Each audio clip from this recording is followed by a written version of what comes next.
명문대는 이제 아이비리그 가기가 굉장히 좀 어려워지기도 하고 경쟁이 굉장히 많이 늘어났기도 했고요. 그래서 AP의 어떤 역할이 더 커졌습니다. AP는 적어도 10개를 들어야 한다는 게 기본이 되어버렸습니다. 우리나라에서의 이제 국영수에 해당되는, 미국에서는 영어, 수학, 과학, 역사 기본적으로 들어야 됩니다. 브라운 대학에 이제 문과 합격한 학생을 좀 보면은 이번에 합격한 학생은 12개의 AP를 들었고요.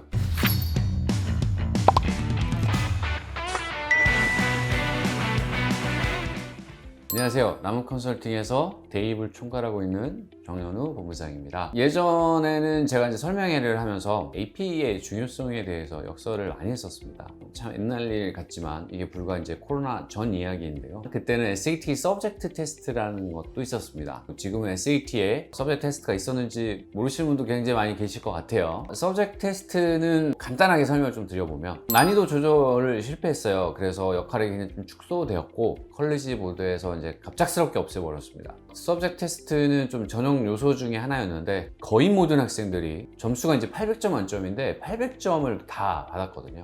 그러니 이제 무쓸모가 되었죠. 그래서 이제 갑자기 폐지가 됐고요. 그런 후에 이제 객관적인 지표 중에 각광을 받고 있는 게 AP입니다. 서브젝트 테스트가 없어졌다는 건 객관적인 지표가 또 하나 사라졌다는 거고요. 그걸 또 대신해 줄 수 있는 게 AP의 이제 등장이 되겠죠. AP는 이제 Advanced Placement인데요. 대학교 1학년 과정을 미리 배운다고 생각하면 되고 과정도 쉽지 않습니다. 시험도 신경 써야 할 정도의 수준이고요. 이런 동향들이 계속 유지되어 오고 발전되어 오면서 코로나도 또 거쳤고요. 명문대는 이제 아이비리그 가기가 굉장히 좀 어려워지기도 하고 경쟁이 굉장히 많이 늘어났기도 했고요. 그래서 AP의 어떤 역할이 더 커졌습니다. 영향력이 더 커지게 됐고요. 그래서 이제 AP는 적어도 10개를 들어야 한다는 게 기본이 되어버렸습니다. 코로나 전만 해도 AP의 효용성에 대해서 의문이 있었는데 이제는 칼텍에서 어떻게 보면 대학교에서 최초로 AP 성적을 내야 합니다라고 학생들에게 안내를 하고 있는 실정입니다.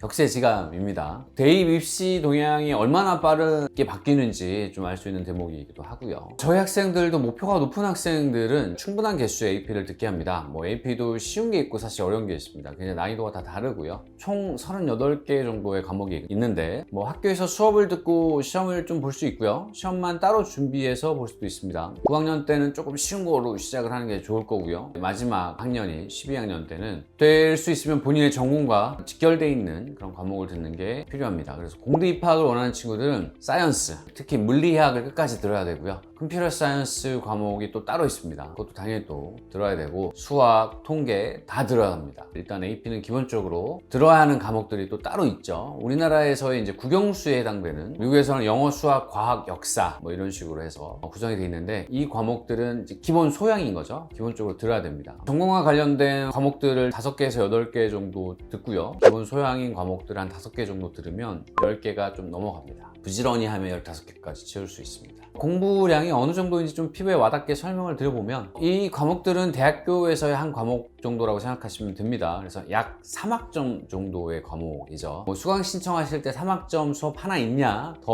빼느냐 넣느냐에 따라서 재밌게 놀면서 대학생활을 하느냐 아니면 좀 힘들게 낑낑대면서 대학생활을 하느냐가 좌우되는 걸 생각해 보시면 될 것 같아요. 그래서 AP를 한 4개 정도 들으면요 잠을 좀 많이 아껴야 되는 상황이 펼쳐집니다. 쉽지가 않습니다. 브라운 대학에 이제 문과 합격한 학생을 좀 보면은 이번에 합격한 학생은 12개의 AP를 들었고요. 그 수업을 좀 하나씩 알려드리면 아까 제가 말씀드렸다시피 기본적으로 들어야 되는 수업과 전공과 관련된 수업 이렇게 해서 크게 두 파트로 나눴었는데 설명을 드려볼게요. 순서에 상관없이 그냥 안내를 드려보도록 하겠습니다. 첫 번째는 이제 AP 잉글리시, 그리고 아까 이제 영어, 수학, 과학, 역사라고 말씀을 드렸죠. 그 다음에 AP US 히스토리 또는 월드 히스토리, 그 다음에 수학 칼큘러스 AB, 칼큘러스 BC, 그 다음에 통계, 스태티스틱스 있죠. 그리고 과학, 바이올로지, 케미스트리, 피직스 어떤 전공이든 간에 이 3과목은 다 기본적으로 들어주는 게 좋습니다. 그리고 조금 더 난이도가 쉬운 곳으로 가면은요 AP Environmental Science가 조금 쉽습니다. 그래서 9학년 학생들이 좀 많이 듣고요. 그리고 그와 동시에 Human Geography라는 게 있습니다. 이것도 많이 듣습니다. 난이도가 쉽습니다. 어렵지 않기 때문에 9학년 아이들이 많이 듣고요. 그리고 아까 제가 말씀드렸다시피 컴퓨터 사이언스는 기본 소양이 되겠죠. 이것도 하나 좀 늘어났습니다. 컴퓨터의 활용은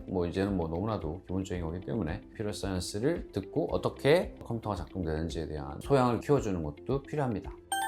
이 지금 적지 않은 과목들은 선생님들과 도움을 좀 받고 같이 한다 그러면 저희 학생들 같은 경우는 거의 다 대부분 AP는 5점으로 마무리할 수 있습니다. 그래서 명문대 입학을 위해서 아카데믹 한 영역에서 결격 사유가 없어집니다. 괜히 AP 6개밖에 안 들었어요, 7개밖에 안 들었어요 라고 하면서 원서 쓸 때는 조금 아쉬움이 많이 남거든요. 그러지 마시고 전문가와 상담해서 스케줄, 커리큘럼 잘 짜면, 그리고 선생님들께 도움을 받으면 충분히 좋은 성과의 AP 개수를 많이 확보할 수 있기 때문에 전문가들과 꼭 상의를 하시기 바랍니다. 저희 남우 컨설팅은 전 과목에 담당 1타 강사 선생님들이 계시기 때문에 연락해 주시면 시원한 상담 도와드리도록 하겠습니다. 감사합니다.